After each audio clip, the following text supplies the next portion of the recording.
Good morning everyone. তো চলে এলাম নতুন আজকে একটা ভিডিও নিয়ে। তো সকাল থেকে তো আমার ভিডিও বানানো হয়নি। তো স্নান টান করে আজকে আর কি বিছানা চাদরটা বদলে নিলাম, অনেক দিন হয়ে গেছে পাতা ছিল। তারপরে এই টুকটাক কাজও ছিল সকাল থেকে, ওই জন্য আর এতটাই ব্যস্ত ছিলাম যে কিছু করা হয়নি।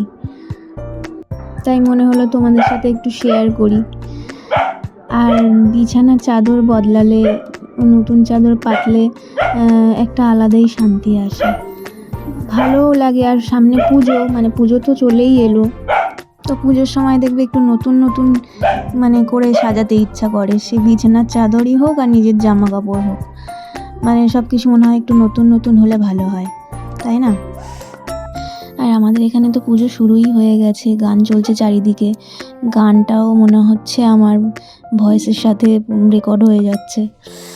তো যেদিন আর কি আমি এই বিছানা চাদরগুলো বদলাচ্ছিলাম, সেদিন তো রোদই ছিল না, মেঘলা হয়েছিল, তো কাচতেও পারিনি। জিনিসগুলো ওইভাবে রাখা ছিল একটা সাইডে। আর এই বালিশগুলো না, কি কভারগুলো সব ফুটো হয়ে গেছে চাপ পড়ে পড়ে, বেশি দিন টেকে না ওইগুলো, আবার নতুন করে সেলাই দিতে হবে, ফেটে যায়, তুলোগুলো বেরিয়ে যায়। কেমন হয়েছে, কেমন লাগছে ঘরটা এবার? তারপর বিকেলবেলা একটু ছাদে চলে গেছিলাম, তখনকার ক্লিপ এটা। তো আজকে তো শনিবার, আজকে সারাদিন ওয়েদারটা বেশ ভালোই ছিল, খুব গরম ছিল না।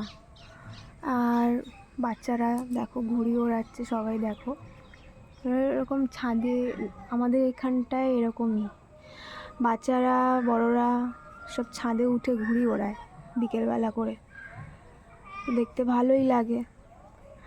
আর আকাশটা দেখো মেঘলা করে আছে, যখন তখন বৃষ্টি হতে পারে। এমনি ঠিক আছে, গরম লাগছে না, ভালো লাগছে, কিন্তু একটানা বৃষ্টি হচ্ছে। কালকে খুব বৃষ্টি হয়েছিল রাত্রবেলা, আবার আজকে যদি হয়।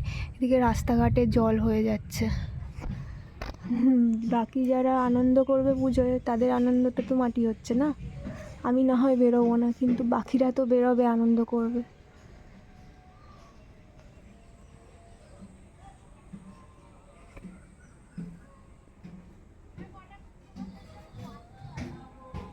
নিঝুম হয়ে আছে, এক্ষুনি মনে হয় যখন তখন ঢালবে। তো দু একটা ব্যক্তিগত কারণে আমার ভিডিওগুলো একটু ছোটো হয়ে যাচ্ছে, তো আমি চেষ্টা করবো পরের ভিডিওগুলো একটু বড় করে দেওয়ার। বাই।